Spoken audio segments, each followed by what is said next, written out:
Four more members of the far-right group, the Oath Keepers, have been charged in connection with the January 6th Capitol riot. Court documents show that 16 members of the group have been indicted so far, making it the largest conspiracy case linked to the Capitol breach.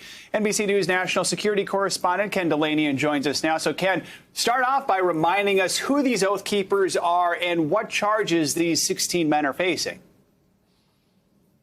Joe, the Oath Keepers are a loose collection of groups formed back in 2009 that include some self-styled far-right militias who believe that the U.S. government has become an oppressive force that needs to be overthrown. And what prosecutors have said in a series of indictments, these four are the latest to have been filed, is that the Oath Keepers essentially formed the vanguard in the January 6th insurrection. A fair reading of this indictment is that it wouldn't have happened without them. An Oath Keeper was among the first to breach the Capitol. But what this indictment shows is that Oath Keepers were talking about using force to overthrow the defeat of President Trump in the election as far back as November 9th. This indictment says that Stuart Rhodes, the Oath Keepers founder, was discussing this on encrypted messaging forums. Now, he denies that and hasn't been charged. But as you mentioned, a number of Oath Keepers have been charged with very serious conspiracy and other offenses.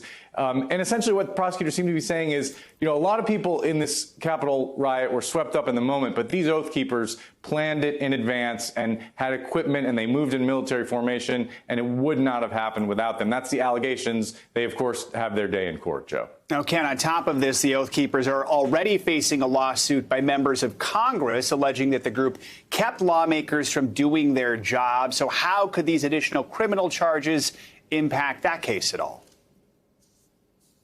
Yeah, that's right. Well, every time the government files a new criminal indictment, it adds evidence to that civil case in which 10 members of Congress have joined the NAACP in accusing the Oath Keepers of also seeking to deprive the votes of millions of black Americans, to negate their votes. And what this civil case also provides is a forum for accountability where perhaps the criminal investigation may not reach, because a civil case, the standard is different, preponderance of the evidence, but this will go on in parallel to the criminal investigation and may provide some additional accountability, Joe. And Ken, looking at the overall numbers, how many people have been charged so far in connection with the Capitol riot, and where do these cases stand?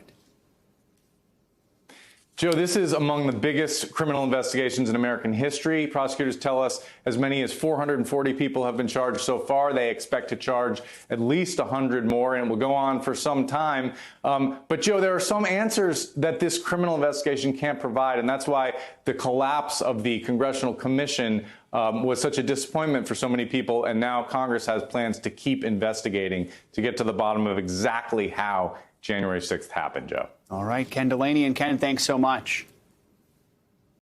Hey, NBC News viewers, thanks for checking out our YouTube channel. Subscribe by clicking on that button down here, and click on any of the videos over here to watch the latest interviews, show highlights, and digital exclusives. Thanks for watching.